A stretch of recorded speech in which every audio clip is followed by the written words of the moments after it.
We've been hearing a lot about Jamil Jivani lately, purposely to elevate his name. I've been following Jivani since around 2019. For some reason, his growing relevance didn't make sense to me.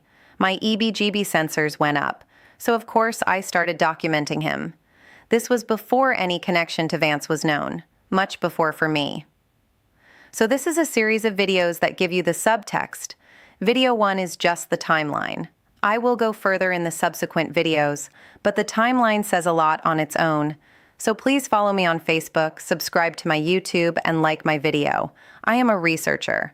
I have so much information on everything politics, and I really feel it is important to see the whole picture, not just the breaking news of the day. Welcome, my friends. Walk with me through Jivani land. From 2010 to 2016, the Yale Foundation in 2010, Jivani enters Yale Law School. He becomes close friends with classmate J.D. Vance. In 2013, he graduates from Yale.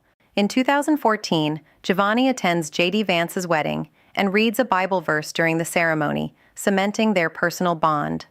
From 2016 to 2018, our Ohio renewal and the Vance connection.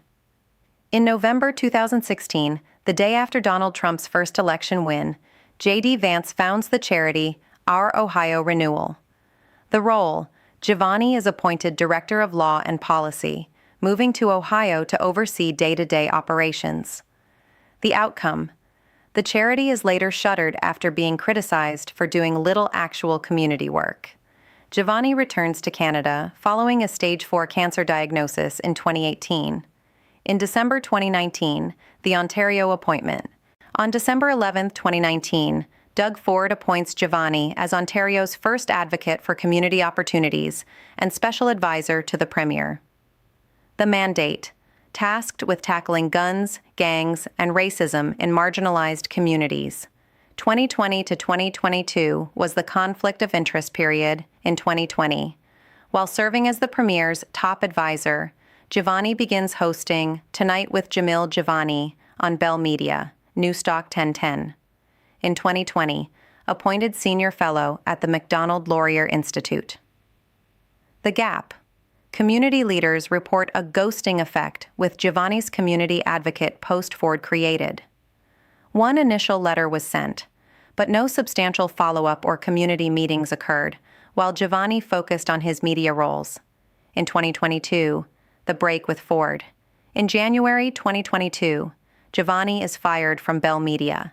He later sues for wrongful dismissal. On March 2022, the Ford government grants $300,000 to Tilsonburg Tube Inc., owned by PBCC members. On April 1, 2022, Jivani is reappointed as advocate for a term intended to last until November 2022. On May 2022, Jivani is named president of the Canada Strong and Free Network, CSFN, known as a funnel charity for PBCC to do hit jobs on conservative opponents. On June 9, 2022, Jivani resigns from his provincial roles, publicly trashing Education Minister Stephen Lecce and Ford's pandemic policies. From 2023 to 2024, the road to Parliament. On April 20, 2023, Jivani announces he will run for the Conservative nomination in Durham. On August 20, 2023, Jivani wins the nomination, defeating local favorite Teresa Corliss. On March 4, 2024, elected as MP for Durham in a federal by-election with 57% of the vote. From 2025 to 2026, the rogue statesman. On January 20, 2025, Jivani attends the inauguration of J.D. Vance as vice president in Washington, D.C., calling it a special moment personally. On April 28, 2025, re-elected in the general election for the new riding of Bowmanville, Oshawa North. February 2026, Jivani takes a solo trip to D.C. to meet with Vance and Trump. He tells Breitbart News that Canadians are having an anti-America hissy fit regarding trade.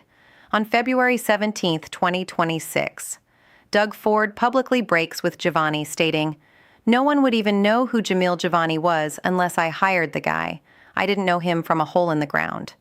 Well, friends, that is the background.